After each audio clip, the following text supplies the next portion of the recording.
Welcome to episode 313 of Comment with me, George Galloway, here on Press TV, still the voice of the voiceless.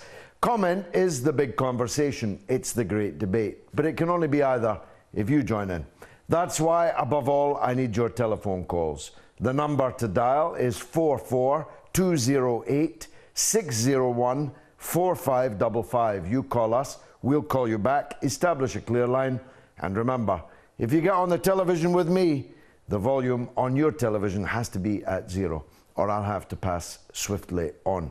You can SMS the show on 447800008066, or you can email me at comment@presstv.co.uk. This being 2014, you can even send me a tweet. The address there is comment_presstv. Now, you made the right decision tuning in to Comment this evening, because the opening ceremonies of World Cups are always a terrible bore, and the first game is always a boring 0-0 or even 1-1 draw. So it's going to be much more exciting watching this show rather than turning over. I hope many of you are doing so. There is only one subject tonight, and it's kind of obvious. There was no Al-Qaeda in Iraq, just like there were no weapons of mass destruction before George Bush and Tony Blair illegally invaded and occupied it. But there is now.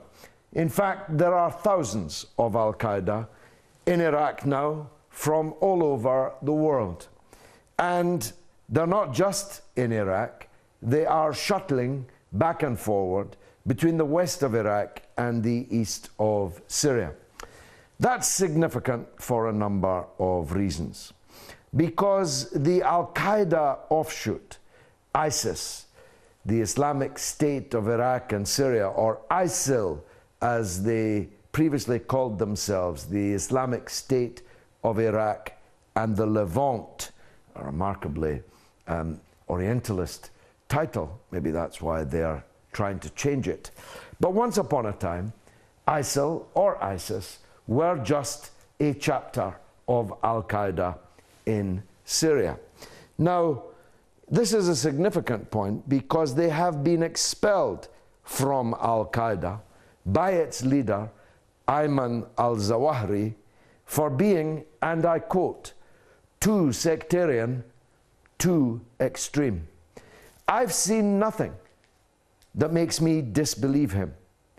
I believe that this group are head-chopping, throat-cutting, heart and lung-eating, Takfiri fanatics of such virulent extremism that no sane human being would want to be within 500 miles of them. Unfortunately for the people of Iraq, that's proving rather difficult to be.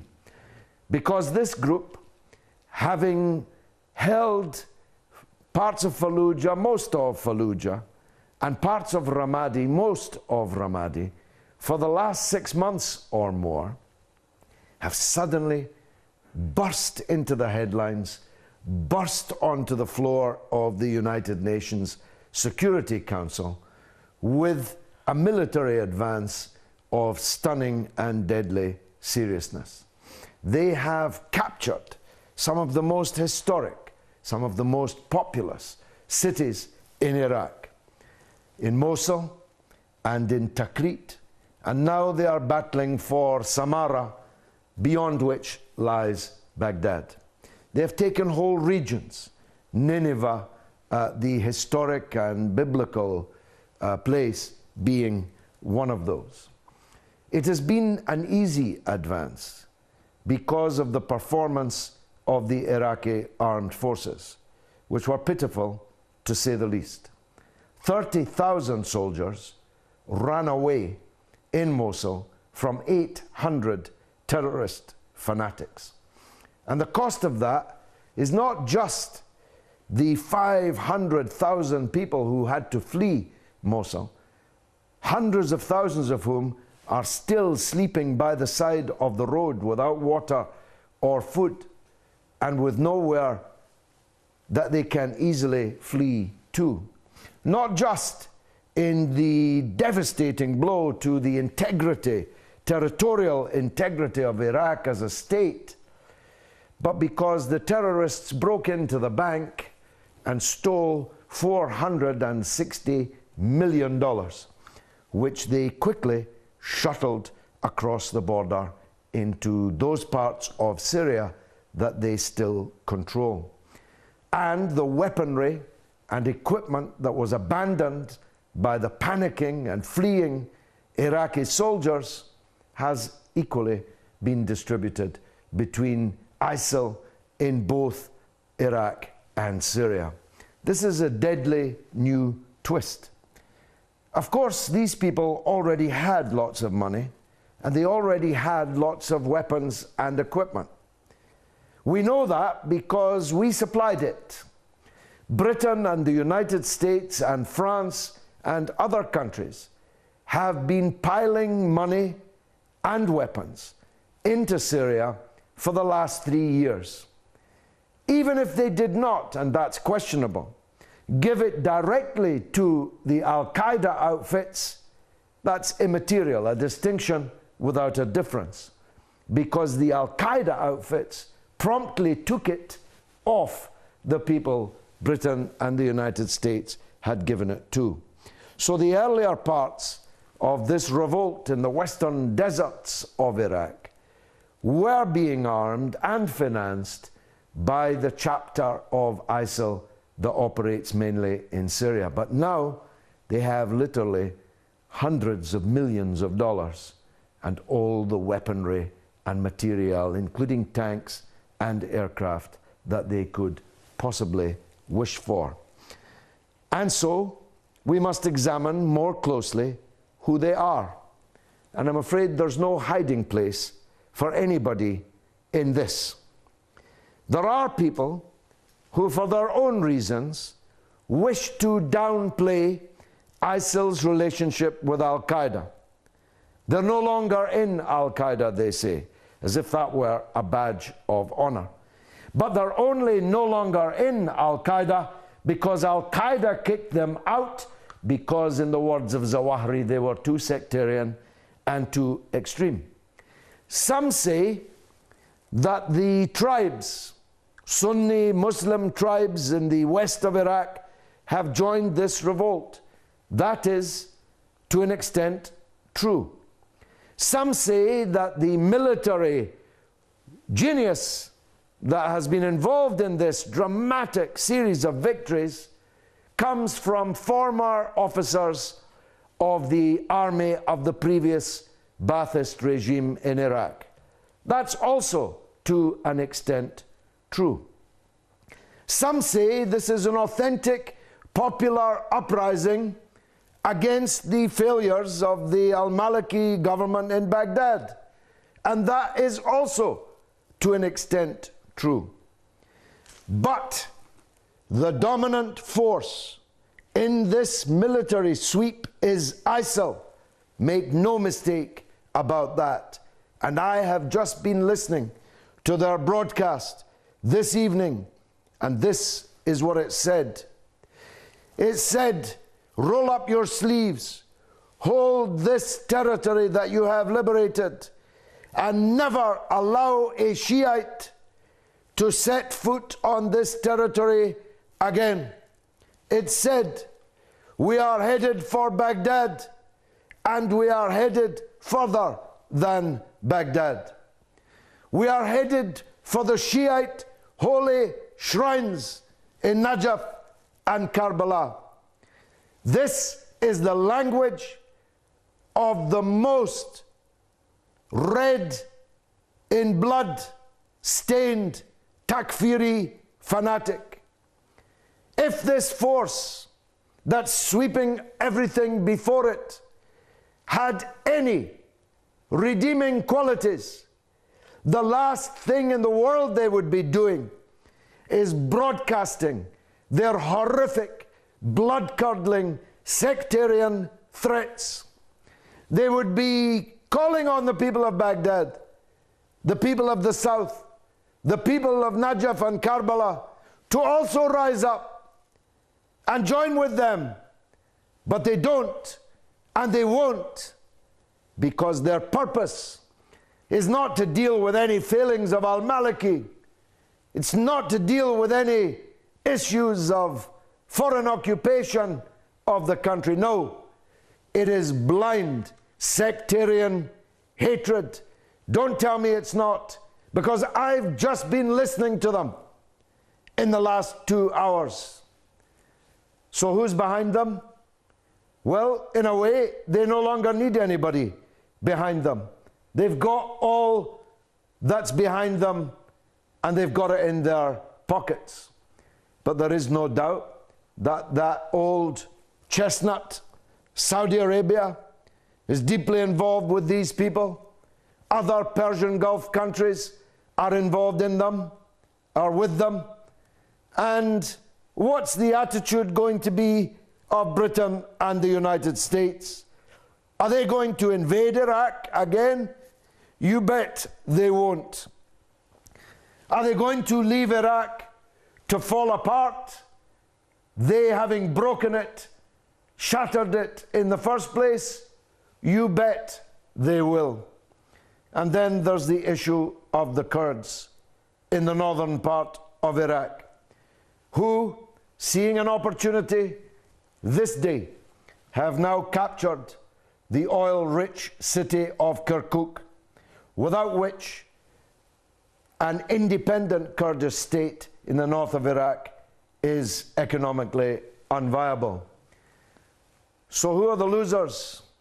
Apart from all the obvious, the Arabs in Iraq have now lost one of the 2 oil fields in their country. So if ISIL did manage ever, God forbid, to set up a sectarian emirate, it would be literally a desert with no economic or financial wherewithal. Doesn't sound like a plan to me. Let's see if it does to Al in Sweden. Al, who's behind all this? Who benefits from all this? Go ahead. Hello, Mr. Galloway. I hope you're fine. Thank you for accepting my call today. You're welcome. Of course, we are both sure that the usual sides are the ones behind this problematic right now. But we have to know that this is a problem of 2 sides. It's not anymore only the problems of Al-Qaeda or Daesh or this ISL. It is also the problem of our government in Iraq. It has become a copy of the old dictatorship. The problem is this government doesn't have any experience in the military fields whatsoever. And we are seeing this army now being almost destroyed. The army which used to frighten other countries, the army which used at least to be able to say we could defend ourselves. As you might know, there were 150,000 members altogether to be ready for any kind of attack 2 days ago. But they were afraid of 1,500 Daesh people. I think you know about these numbers too. Yeah. I think it's also important that everybody hears about it. And sadly, it is our government that a lot of people now are backing from supporting. We have supported it in the beginning, and we will not do it anymore, sadly, because there is no experience in the military field at all. These soldiers and the Iraqi soldiers have an experience in the war, but not in the street gang fighting, probably, or I don't know how they call it in English. Guerrilla warfare, yeah? Guerrilla war, exactly. So this is actually a big problem for us, because, of course, right now we have to unite and be against these terrorists and these groups that are coming into Iraq. But we have to know that they chose the right time, especially after the elections, and they know that a lot of people have a lot of disagreements with the current government and a lot of sides, and I mean by that probably more than 80%, probably. So that is our big problem right now. We have the problems from 2 sides. Well, I think that's a very powerful and measured contribution, and I don't disagree with it. It turns out that all the billions of dollars the American taxpayer spent on so-called training of the Iraqi army was wasted money. That's if it ever actually arrived at the Iraqi army. Perhaps that's if it even arrived in Iraq, because there's now lots of evidence of agencies and individuals of the United States government themselves stealing huge sums of the American taxpayers' money. If it arrived, when it arrived in Iraq, no doubt a very great deal of it was then stolen by the political class. But whatever was spent on training the Iraqi army was clearly money wasted. And the numbers you have given are the numbers I understand to be true. The criticisms you make about al-Maliki are clearly being made by many people, including many Shiite politicians. Al-Jafari, for example, the first prime minister of post-war Iraq, held a meeting all day in his residence yesterday, and all sorts of people were coming and going. There are clearly events underway in Iraq, because when a prime minister loses a very substantial part of his country, when his army performs so miserably, then his own position must, of course, come into question. What's needed in Iraq now is what's always been needed, and that is a genuinely broadly based and multi-party government of national unity. And though that's what this government and the one before all called themselves, none of them actually were. I pray that it's not too late, that Iraq is not a lost cause, because that would be the greatest crime of all and the greatest jewel in the crown of the Crusader alliance that invaded and helped to destroy Iraq. Al in Sweden, thanks for getting us off to a good start. Let's go to Gary in Halifax, Nova Scotia. Gary, welcome. Good evening, George. Evening to you, sir. These developments in Iraq are further evidence in case anyone was in any doubt about the gravity of the U.S. war crime, the Anglo-U.S. war crime committed in invading and occupying Iraq. This was a defining moment in this new century that we're in, and now we see some of the damage that is being harvested, because these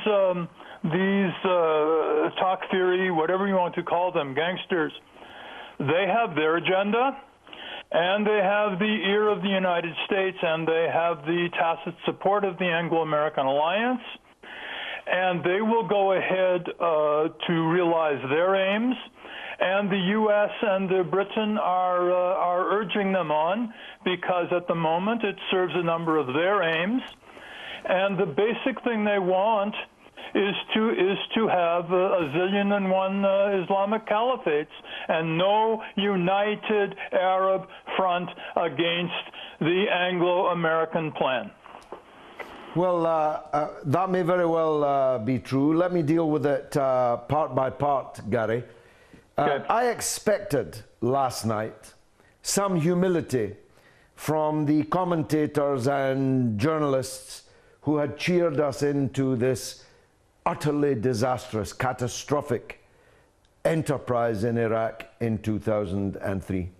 I expected Tony Blair to be running away from cameras as people pursued him to ask him if now that Al-Qaeda appears on the brink of power in Iraq, Al-Qaeda on the brink of power in Iraq, he any longer defended the crimes that he had committed. I expected that. Instead, what I found was that the Western media, reflecting currents in the political class, is blaming Obama for having left Iraq prematurely. So this persuaded me that actually the international power is not clear or sure about what to do in this situation. They are afraid of these people heading into Baghdad, a full-scale civil war, because there's not a single Shiite in this ISIL army. There's not a single Christian. There's not a single Turkoman or any other ethnic or religious minority or sect or majority. It's just one narrow, fanatic, Al-Qaeda-ish interpretation of one of the streams of Islam. That's all. Therefore, if they enter Baghdad, if, God forbid, they march on to Karbala and Najaf, they will be met by millions of Shiites under arms, which can only mean a raging sectarian civil war in Iraq, in Syria. And what next? That's why I tweeted just the other night that something big has shifted and begun to slide. And no one knows where that slide is going to end. Let's go to Baba in Botswana on the same subject. Baba, welcome to the show, my friend. Baba? Hello? Yes, go on, Hello, you're on sir. the air. Yeah, it's Baba in Botswana. Go on, sir, go on. I think this problem that we have in Iraq is a problem that's common in most Islamic countries. I don't know what the problem is really, because this loss of life and devastation of property is a real big concern. For example, if you look at the problem that we have in Iraq, it's a similar problem to the problem that we have in Syria, Yemen, Libya. The list just goes on, Somalia, Nigeria. So my question is that, George, what really causes this problem in Islamic countries? Because we have these Takfiri groups like ISIL, we have Al-Nusra, we have Boko Haram, we have Al-Shabaab. Who is behind all these groups? It means that there is somebody or there are some forces that are trying to destabilize Islamic countries. And having said that, initially, when the governments, like when Saddam was overthrown, when Gaddafi were overthrown, they were overthrown so that the claim was that the West wanted to bring democracy to these countries.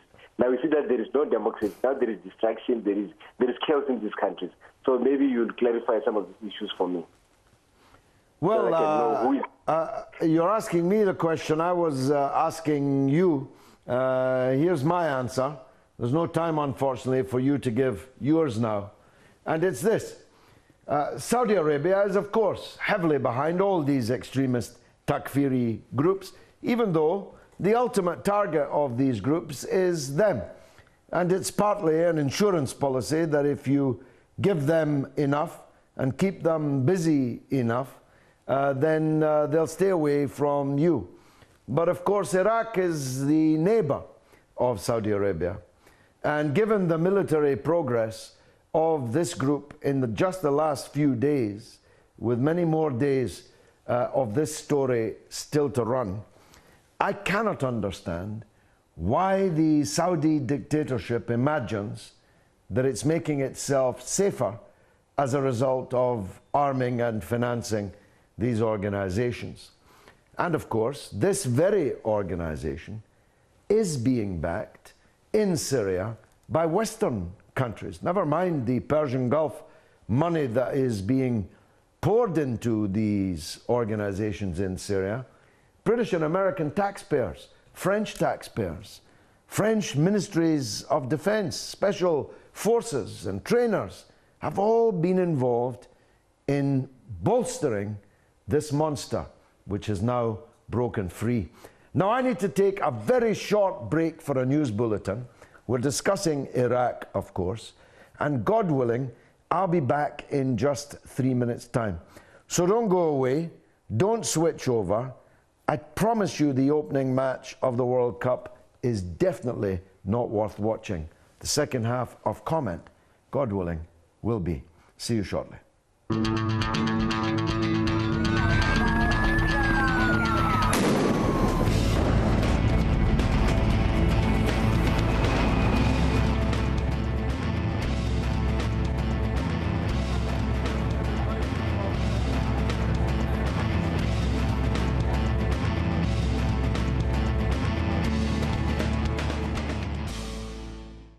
Welcome back to episode 313 of Comment with me, George Galloway, here on Press TV. Still the voice of the voiceless and giving voice to people all over the world to comment on the extraordinary events of the last days in Iraq. And let's go to Germany. Amir Salam in Germany on the subject of the ISIL military offensive that's taking place in Iraq and who's behind it and who will benefit from it. Amir Salam, welcome. Peace be upon you, George. God's blessing and mercy. Ameen. Thank you very much. Peace be upon everybody who is watching this show and listening to it. Thank you, brother. In the name of God, the most compassionate and merciful. I think in order to solve the problem, the Iraqi government needs to do three things. First of all, they should try to start a marketing campaign in order to increase the fighting spirit of the government. Because I've been in Iraq by myself, and I know that they are well equipped and they have enough men and enough capacity to fight them back. It's just a moral aspect. The second thing they should do is to unite with the YPG, with the Kurds, and put away differences they might have. And the third thing they should do is to try to gain help from international partners like Iran and whoever can help them, military, financially, and with advice. Well, of course, we are looking for suggestions about the way forward. Let me critique, if I may, the three suggestions that you have made. The question of fighting spirit, I'll grant you, is everything. But when 30,000 soldiers run away from 800 fighters who are far less well armed and trained and equipped than they are, this betrays not just a lack of fighting spirit. This betrays, as many parliamentarians are saying in Baghdad this evening, actual cowardice or worse, betrayal. Because it's inconceivable that such numbers confronting each other could lead to the kind of rout that happened in Mosul, for example, which of course not just had the obvious consequences, but the indirect consequences of now having provided a vast treasure trove for these Takfiris and a vast expansion of their military capacity. And whether you can put backbone back into an army so bereft of it is a very open question. Secondly, let me deal with the issue of the alliance with the Kurds. I think it's a given, I don't think anyone seriously doubts it, that it is the intention one day of the Kurdish political parties to break away from Iraq and establish a Kurdish state. There was one thing, or two really, that were holding them back from already doing so. The first was they did not control Kirkuk, which, as you know, is the center of one of Iraq's two giant oil fields. Well, now they do control Kirkuk. The Iraqi army ran away from Kirkuk, and rather than see Al-Qaeda take it over, the Kurdish Peshmerga have themselves taken it over, and I don't believe they're ever going to leave it. And that provides every incentive for the Kurds to see the Arabs weaken themselves, weaken each other vis-a-vis them, so that they're much less likely ever to have to fight a major battle to hold on to Kirkuk. And whilst the third point you make is obviously superficially attractive, there are major problems with it. If Iran enters the war, this will further sectarianize the problem, which will make it absolutely impossible for any alliance between the government in Baghdad, any government in Baghdad, and the ordinary people, not the Takfiris, the ordinary people, the tribes, the Sunni Muslim population of the west of Iraq. And if they ask for an invasion from Britain and the United States, well, first of all, that's very unlikely to happen. Secondly, nobody like me could possibly, in their wildest dreams, support it. Indeed, I would have to use all the breath that God gave me to oppose it. And Stop the War would be back in business all over the world. And in any case, I don't believe that Obama or Cameron, for a minute, are going to put soldiers into this war. And lastly, and I want your view on this, I'm beginning to half suspect that Western governments may have given a green light to this Takfiri advance and assault. What do you say? Amir Salam? That's a pity, because I wanted a viewpoint on that. Let's talk to Farida in London. She's always worth hearing. Welcome, Farida. Good evening, George. Good evening to you. Go ahead. When a country is plunged into mayhem and bloodshed, whoever has created it has to take full responsibility for this. And I do not mean the Americans and the British forces. This, to me, has got shades of a proxy war between Iran and Saudi Arabia. I might be wrong. You can correct me on that. As far as the young generation is concerned, who have been brought up on a diet of bloodshed, chaos, and sectarian feelings that they don't understand themselves, how dare countries like Saudi Arabia and Iran use Iraq as a battleground for their agendas? Am I being too far? I have to disagree with you, and not because I'm on Press TV, because I think you know me well enough. I would never say something that I didn't believe, and I would seldom refrain from saying something that I did believe. If I thought you were right, I would say so.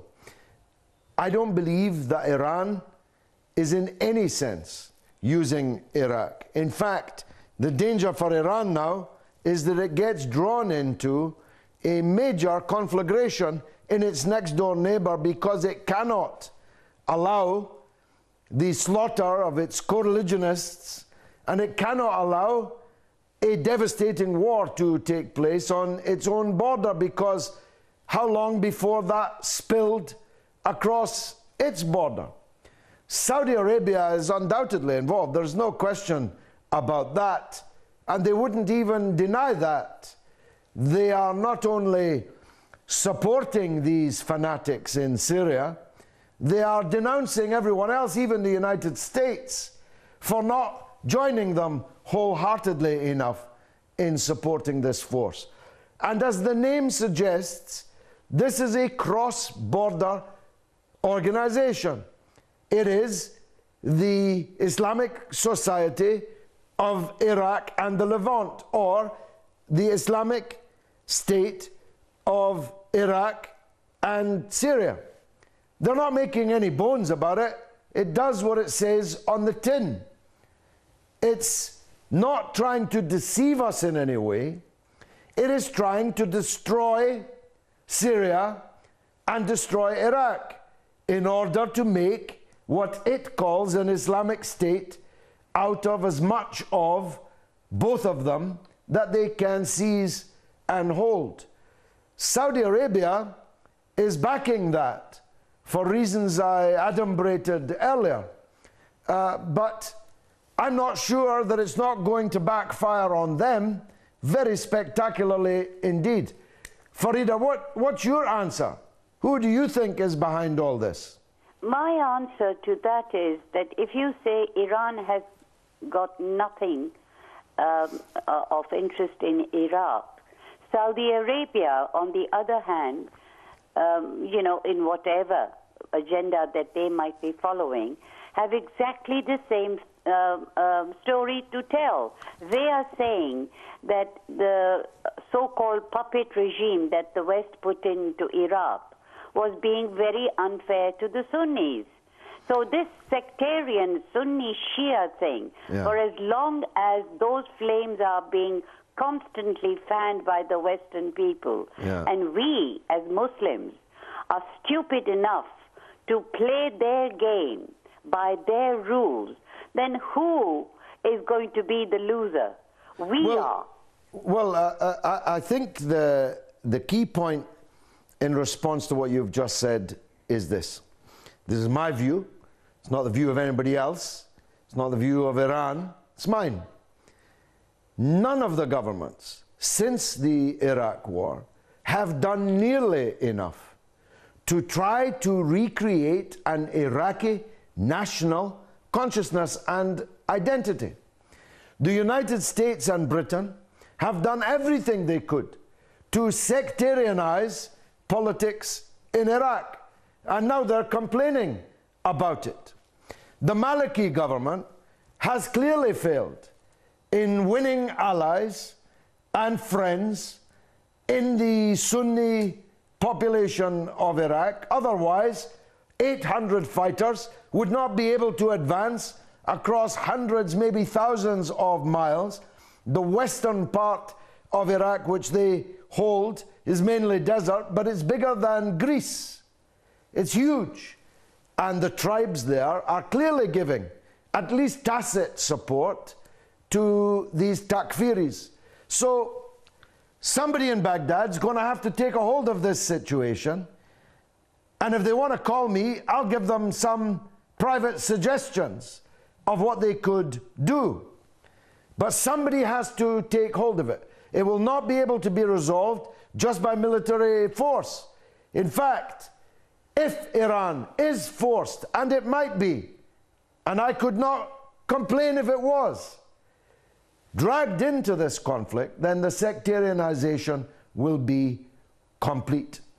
But not only does Iran not want to be drawn into this conflict, they are the ones with least to gain from this conflict. Saudi Arabia, on the other hand, is the center of terror international. From 9/11, before 9/11, after 9/11. Saudi Arabia is filled with people whose heart beats to the drum of sectarian hatred. That's the reality, Farida. Thanks for the call. Let's go to Abdi. He's in Canada, in Toronto. Abdi, welcome. Abdi? Unfortunately, we've lost that call. We are talking about the extraordinary events of the last few days in Iraq, where from a period of 3 months or so, Takfiri fanatics have held most of Fallujah, most of Ramadi, and established a no-go area for the government in Baghdad in large parts of western Iraq.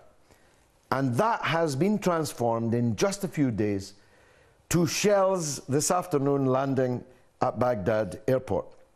And an army driving Toyotas that they took from the so-called moderate opposition in Syria, given to them by Britain, France, and the United States.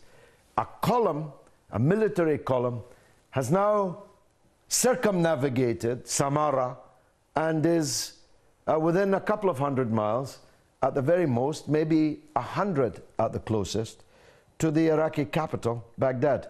And in a blood-curdling message, which I just listened to before the show, from their chief spokesman, they made it clear that they were bent upon sectarian murder and mayhem. Abdul in Toronto is back. Abdul, welcome. Abdi, I beg your pardon, Abdi. Go ahead. It's all the same, George. Good evening. How are you? By the grace of God, I'm good. Thank you. Go ahead. Yes, I'm heartbroken to see this ISIL Takfiris, wherever they're from. This videos that have emerged of them gunning people down is very horrific. And I hear you say that Iran does not want to be involved in the affairs of its neighbors.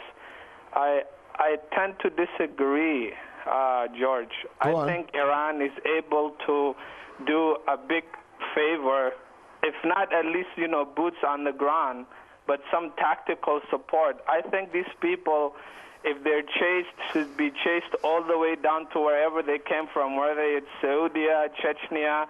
I mean, it doesn't make sense, for people to be killed on a daily basis in Syria and in Iraq.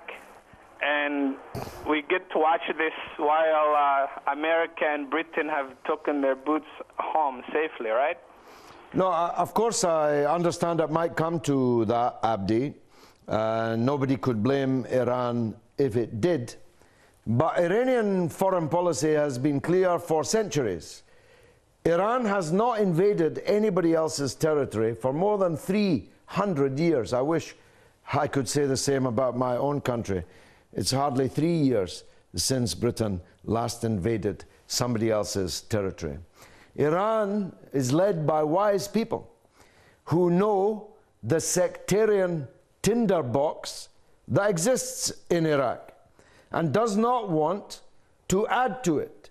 I happen to believe, I have no privileged information, I assure you, I happen to believe that Iran has been concerned for some considerable time at the lack of progress the government in Baghdad was making at making alliances outside and out with its own sectarian bases. And whoever's going to be in charge in Iraq now, and the parliament was inquorate today, therefore no state of emergency has been able to be declared, and neither has al-Maliki been confirmed as Prime Minister, and may now never be confirmed as Prime Minister. But whoever emerges in the center, in power, they're going to have to work very hard to try to isolate the Chechens and others who are in this ISIS from the Iraqi component of it and deal on a negotiated basis with the Iraqis. They are Iraqi citizens, whether they are Sunni or Shia, whether they are supporters of the government or not. They are Iraqis who have to be dealt with and have to be brought somehow into the tent. I've got ideas on that. I don't want to expand on them on the screen. But what do you think should happen now, Abdi? Well, what I think should happen, it's very clear. I believe that since America and Britain has left Iraq devastated and left it to these terrorists, Iran needs to get involved. I'm not saying maybe if their policy is not to get involved, but this is their neighborhood. This is very far away from the shores of Britain and the U.S. This is in Iran's backyard. And they need to give Iraq some assistance, whether it's tactical or boots on the ground, and the sooner the better. I believe this would. So if other countries don't like it, so be it. But this is the neighborhood for Iran, and I think they have a moral responsibility, a religious responsibility to go and defend the defenseless people of Iraq from these. But why are they defenseless? The United States taxpayer expended scores of billions of dollars to arm and train the military forces of Iraq. Why are they defenseless? Well, I'm saddened actually that they were fooled, George, by aid. Like you, I don't know where you get the numbers that 10,000 Iraqi troops ran away from 30,000 terrorists. 30,000. 30,000. That's just very shocking to me. I mean, I don't know the so-called training that the U.S. has been providing for the many years they were there, but how did it come to this is the question, and how are these people able to drive down in regular roads and gun down people recklessly? And I believe that the international community... Trust me on this, Abdi. you'll see exactly the same thing in Afghanistan after the Western forces withdraw from there. All the billions that were spent on training and weapons of the Karzai forces will quickly melt into air. Let's go to Ogashuwa in Nigeria. Ogashuwa, who's behind it all, in your opinion? Doctor of Iraq. Yes, go ahead. The sectarian in Iraqi city. The terrorists. Hello? Yes, go on. You're on the air. Hello. Good day, John Galloway. Good evening to you. Go ahead, sir. Good evening, sir. How are you? By the grace of God, good, but you're running out of time, so be quick. Thank you. Okay. Sir, what I want to say this evening is that those people that are behind this thing is rather that no other people that Saudi Arabia, American, France, because they were being donated a huge amount of money, pretending deceiving the people of the world in the name of their supporting the Syria rebels. And this, it has not brought back. The essence of it is to destabilize the Middle East. But the most fortunate aspect of it, why Muslim listen, brother, call us back next week because I can't follow you, I'm afraid. It's a very poor line. Let's finish with another African caller, John in Ethiopia. Who's behind it all, John? Yeah. Yeah, go on. Yeah. I just wanted to talk about the crisis in Iraq and in Ukraine. Yeah. Well, stick to Iraq. You've only got 2 minutes. Stick to Iraq. Go on. Okay. And I just wanted to say that I think that it's the Western powers who are supplying the terrorists and the Takfiri militants in both Iraq and Syria. And I think that is going to backfire. It's going to be a boomerang effect on the United States of America. Hello. Can yes. you hear me? So you think it's the Western powers who are behind this? Yes, sir. Yeah. And I think that when it's going to backfire on the Western powers, and I think that the East has to have a tough stance on the Western powers. Well, look, I'll tell you what, John. To some extent, the West is definitely behind it because they're backing this Takfiri phenomenon in Syria next door, and this is a cross-border Syrian-Iraqi terrorist group. But whether they're directly assisting this current military push is more questionable. But it is arguable, it is debatable, and it's giving me food for thought. Watch this space as issues and matters develop. It's been marvelous for me. I hope it was for you. If so, next week, inshallah. Hello, if you just comment your name and the place you that number. And just make sure that your television volume's set to 0. Can you spell your name for me? Yeah, I know. You redirect me put through your phone number and then we'll call you back. Comment. And then have your